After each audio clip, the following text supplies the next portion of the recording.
एक गाड़ी आती है और उनसे कुछ लोग उतरते हैं और वहाँ मौजूद गरीबों को खाना और कंबल बांटने लगते हैं।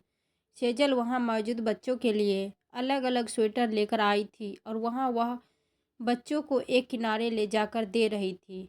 जब बच्चों को स्वेटर देना हो गया तो वह अपने परिवार की मदद करने लगी और सभी को खाना बांटने लगी। खाना बांटते हुए जब वह एक आखिरी गरीब के पास पहुंची तो वह बड़ी हैरानी से उस बूढ़े को देखने लगी। वह बूढ़ा सर झुकाए बैठा था, फटे पुराने कपड़े, फटी चप्पल, ठंड से ठिठुर रहा था। सेजल जब अच्छे से उस बूढ़े का चेहरा देखती है तो उसके होश ही उड़ जाते हैं और उसके हाथ से सारा सामान गिर जाता है, जिस पर वह बूढ़ा उसे कहता है, यह मैं रख लूँ बेटा, बड़ी ठंड लगती है, एक कंबल से मेरा गुजारा नहीं होता, तुम चाहो तो खाना मत देना मुझे। सेजल उस बूढ़े की बात सुनकर रो पड़ती और कहती है, पापा आपने मुझे पहचाना नहीं, मैं आपकी गुड़िया, आप यहाँ और इस हालत में। वह बूढ़ा सेजल की बातें सुन को तो पा रहा था, पर वह शायद समझ कुछ नहीं पा रहा था और अवाक होकर सेजल को बस देखे जा रहा था। तभी मंदिर का पुजारी पीछे से आकर कहते हैं, क्या तुम इन्हें जानती हो? हाँ, यह मेरे पिता शिवनारायण सक्सेना है। सेजल ने कहा, बेटी यह कौन है, कहाँ से आए हैं? यह तो पता नहीं, बस एक दिन इन्हें यहाँ कोई बिठाकर चला गया, तब से यह यही मंदिर के बाहर ही रहते हैं। और ताज्जुब की बात तो यह है कि इन्हें अपने जीवन के बारे में कुछ भी याद नहीं, पर तुम कह रही हो यह तुम्हारे पिता है, फिर इनकी हालत कुछ समझ नहीं आया। पुजारी ने कहा, पंडित जी मेरे पापा को मेरे भैया सुधीर अपने साथ अमेरिका ले गए थे और तब से रोज़ मेरी बात पापा से फ़ोन पर होती है। फिर यह यहाँ क्या कर रहे हैं और ये वह भी ऐसी हालत में? खुद हैरान हूँ, या तो पापा को भैया ने छोड़ा हो है या पापा वहाँ से खुद ही चले आए होंगे। अब इन्हें तो कुछ भी याद नहीं जो इनसे पूछूं आखिर माजरा क्या है। अब तो यही बता सकते हैं पूरी बात, अभी फ़ोन करती हूँ भैया को। यह कहते हुए सेजल सुधीर को फ़ोन लगाने लगी।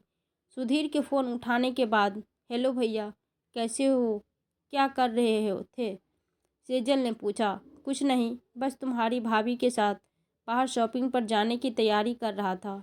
तुम बताओ, आज तो तुम्हारे यहाँ पूजा हवन है ना, हो गई उसकी तैयारी? सुधीर ने पूछा। हाँ, बस वही चल रही है। भैया ज़रा पापा को फ़ोन देना।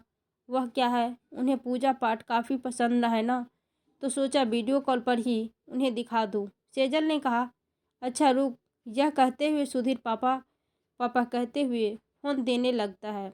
उधर से बिल्कुल सेजल के पापा की आवाज़ आती है, जो कहते हैं, हाँ गुड़िया बोल बेटा, आज मेरी तबीयत बिल्कुल ठीक नहीं है, मैं तो दवाई खाकर सो रहा था, तो फिर अब कभी वीडियो कॉल कर लेना।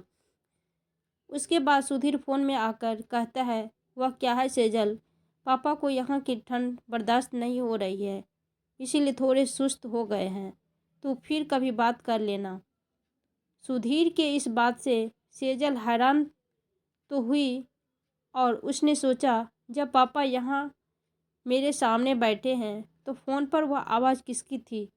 फिर उसे याद आया कि जब ये भैया विदेश गए हैं तब से वह कभी भी वीडियो कॉल नहीं करता, बस बातें करके फ़ोन रख देता है।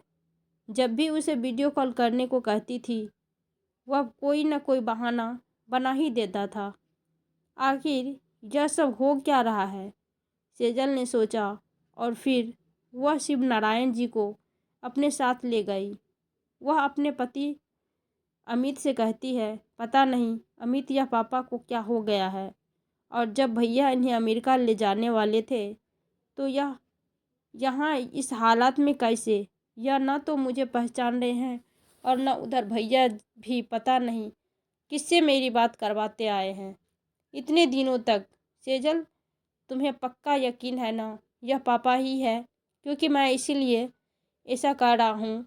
यह न तो तुम्हें मुझे पहचान रहे हैं, ऊपर से उधर भैया ने भी तुम्हारी बात पापा से करवाई। ऐसा तो नहीं कहीं यह कोई बहरूपिया हो?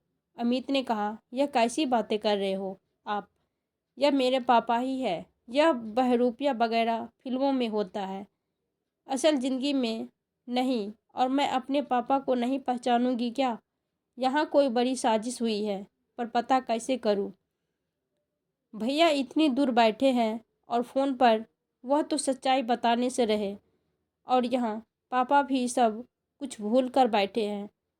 आखिर सच्चाई का पता करूँ तो कैसे? सेजल ने कहा, सेजल यह सब बाद में करेंगे, अभी सबसे ज़्यादा ज़रूरी है पापा का इलाज करवाना।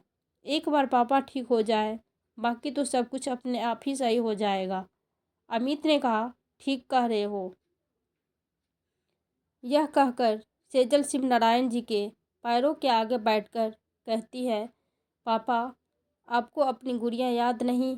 पापा आपकी तो जान बचती थी हम में, फिर आप कैसे भूल सकते हैं? कुछ तो याद कीजिए, कुछ तो बताइए पापा, आप ऐसे अनजान नहीं बन सकते। सेजल ने शिव नारायण जी से यह सब बातें कहते कहते रो पड़ी। बिटिया कौन हो तुम? मुझे सच में याद नहीं, पर यह जो तुम कर रही हो ना, गरीबों में दान, वह बड़ा नेक काम है। तुम्हें पता है उन बच्चों को जब रात में ठंड लगती है तो वो काफ़ी रोते हैं। आज वह भी चैन से सो पाएंगे। भगवान तुम्हारा भला करेंगे।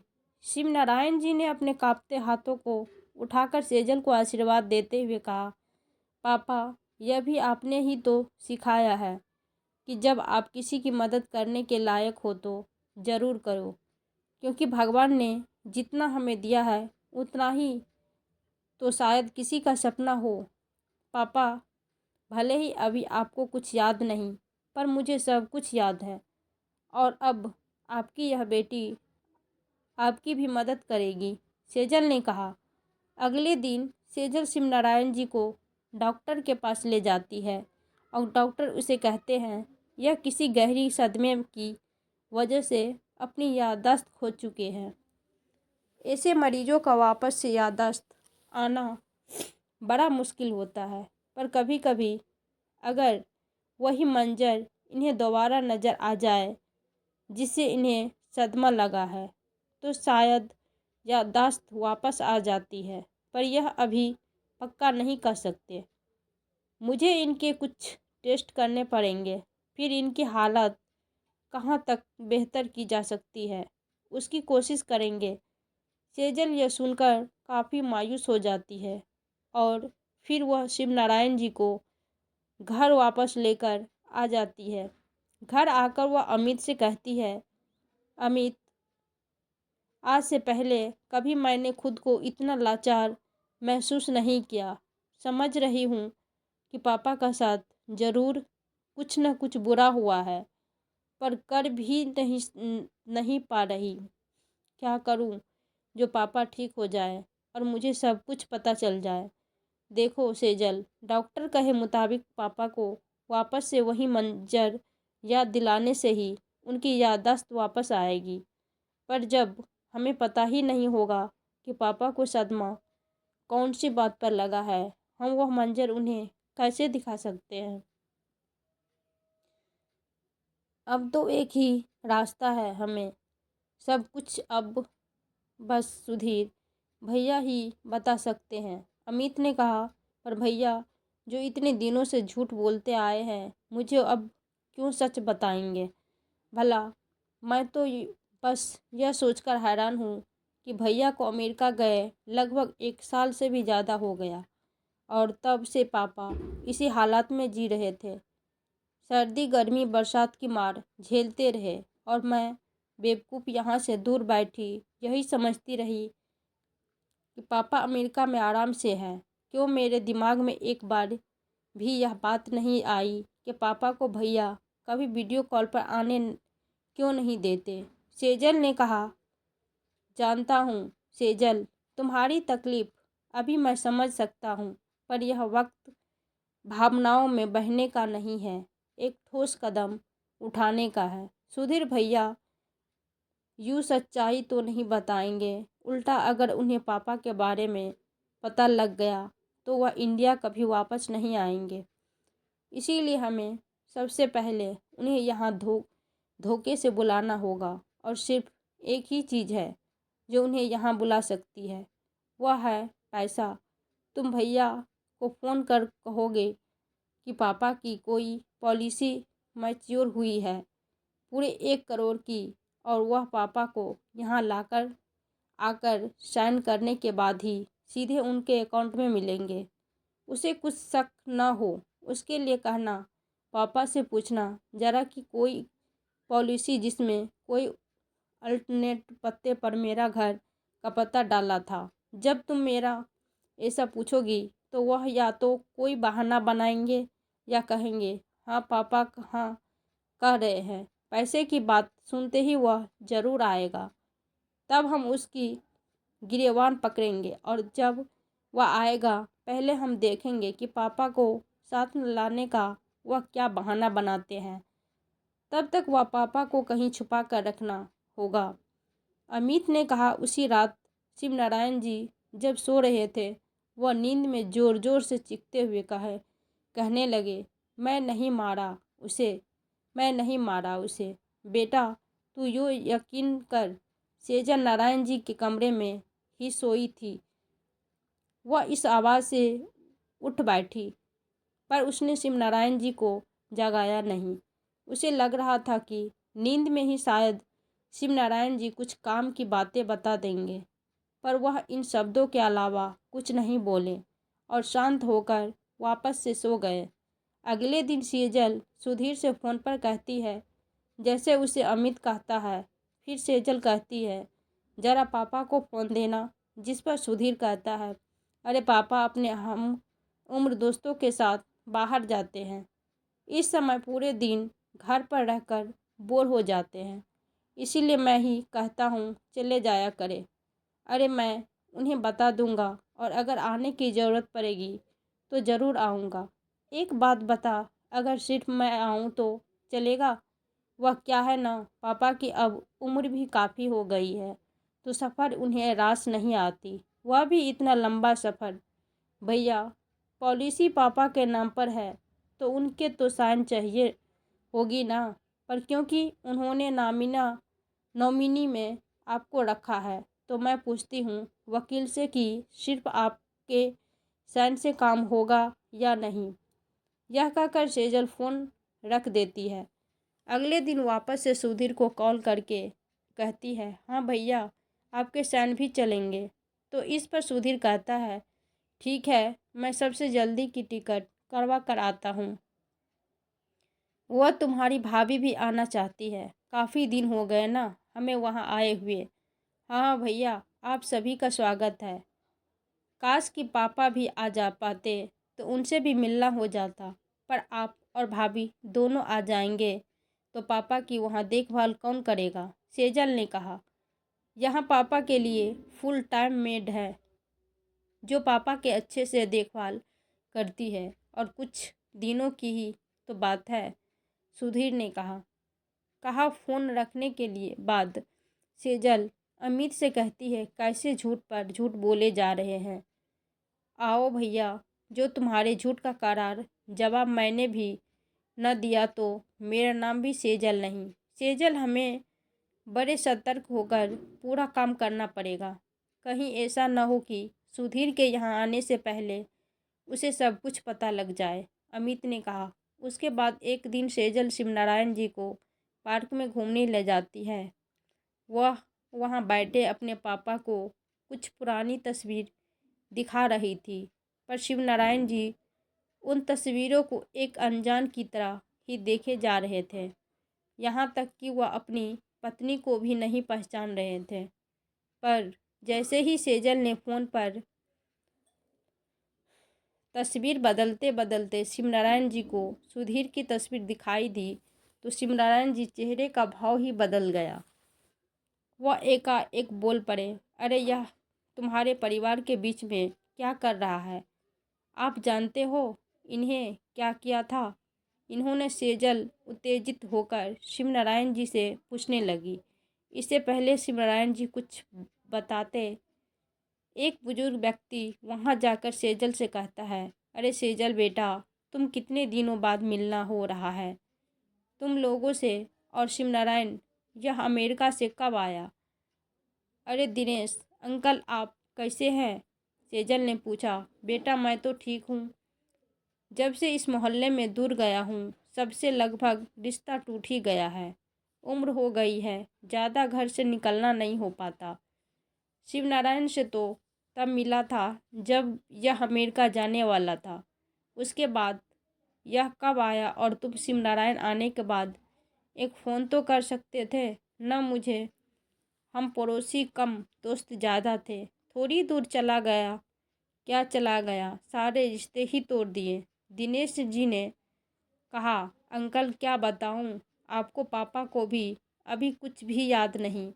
आप यकीन नहीं करोगे मैंने पापा को किस हालत में देखा। हमारे बहुत कोशिश के बाद अमित का ट्रांसफ़र इसी शहर में हो पाया। मेरे सास ससुर का भी हमारे अलावा कोई नहीं है। और मैं सोच रही थी पापा भी भैया के साथ अमेरिका में बस गए हैं तो चलो एक ही शहर में रहकर पूरे परिवार के साथ रह पाएंगे। यहाँ आने के बाद अपने मित्र के पूरा होने पर माता के मंदिर के बाहर गरीबों में कुछ दान करने का इरादा बनाकर जब वहाँ गई तो पापा को वहाँ भिखारियों की लाइन में बैठे भीख मांगते देखा।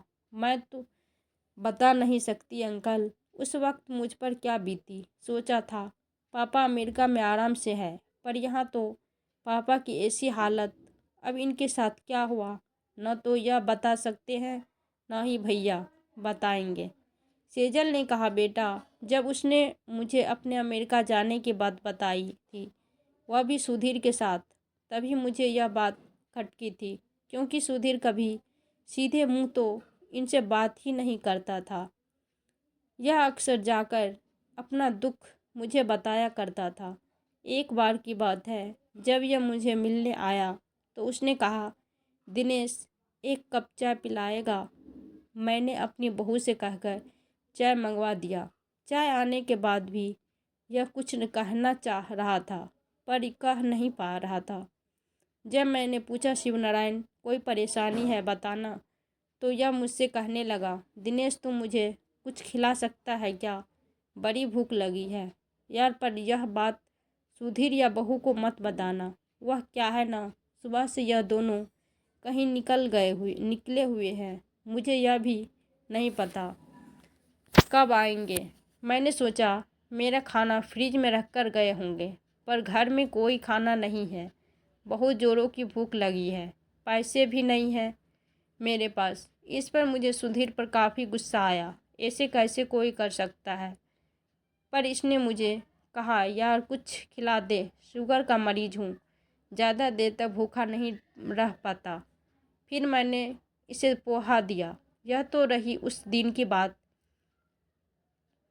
आए दिन तो तुम्हारे घर से चीखने चिल्लाने की आवाज़ आती थी, जिसे मेरा परिवार भी सुनता। एक रोज़ तो थक कर मेरे बेटे ने पुलिस को ही बुला लिया ताकि यह सब बंद हो जाए। पर हमें क्या पता था मेरा यह कदम हमें इससे और दूर ले जाएगा। पुलिस तो चले गए, पर शिवनारायण बिल्कुल बदल गया। वह मुझसे अब बात नहीं करता और न ही मेरे घर आता। फिर एक दिन यह अचानक आकर कहता है, मैं अपने बेटे के साथ अमेरिका जा रहा हूँ। अरे मैंने ही गलत समझ लिया था अपने बेटे को। चल यार चलता हूँ, फिर पता नहीं कब मिलना हो पाए तुमसे। तो हमें लगा चलो ठीक है।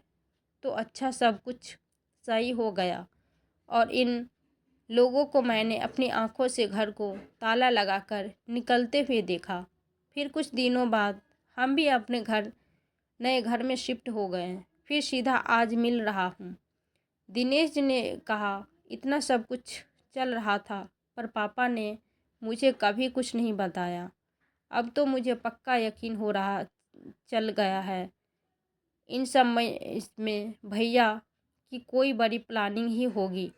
सेजल ने कहा, हाँ बेटा, इसे मैंने कई बार कहा भी था तुझे सब कुछ बता दे, पर यह कहता अभी मेरी और ज़िंदगी बची ही कितनी है, क्यों खामखा अपनी बच्ची को परेशान करूं? बेटा तो पहले से ही मुझे परेशान है। दिनेश जी ने कहा, अंकल काश कि पापा इस हालत की वजह से मैं जान पाती, फिर बताती हूँ। भैया को सेजल ने कहा, बेटा अगर इन सब में मेरी कोई मदद चाहिए तो बेझिझक बताना। कितना हंसमुख हुआ करता था मेरा दोस्त, बेचारे पर ऐसी क्या बीती जो इसकी ऐसी हालत हो गई। दिनेश जी ने कहा और वहाँ इससे चले गए। इधर सेजल शिवनारायण जी को भी घर लेकर वापस आ गए और उन्हें वापस से सुधीर की तस्वीर दिखाकर पूछने लगी, क्या आप इन्हें जानते हैं? अब शिवनारायण जी को कुछ याद नहीं आया।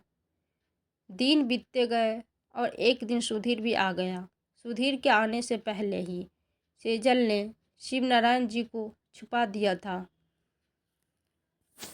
सुधीर जाकर सेजल से कहता है, कब चलना है साइन करने? भैया अभी तो आए हो, यह सब तो हो ही जाएगा, इतना भी क्या हड़बड़ी है, ज़रा हमारे साथ भी अच्छे से मिल लो। सेजल के यह कहते ही सुधीर कहता है, अरे नहीं नहीं, हम अपने लिए परेशान नहीं हैं, पापा के लिए जल्दबाजी है कर रहे हैं। वह उन्हें वहाँ अकेले छोड़कर आए हैं ना, इसीलिए। हाँ सही कहा भैया, एक बार पापा को कॉल तो करो। एक काम करो, वीडियो कॉल ही करा दो, आखिर पता तो चले अकेले ठीक ठाक तो है ना। सेजल ने कहा, अरे नहीं नहीं, अभी पापा के दवा खाकर सोने का समय है। मेरी अभी उनकी मेड से बात हुई, वह अभी अभी सोए हैं, बाद में बात करवा दूंगा।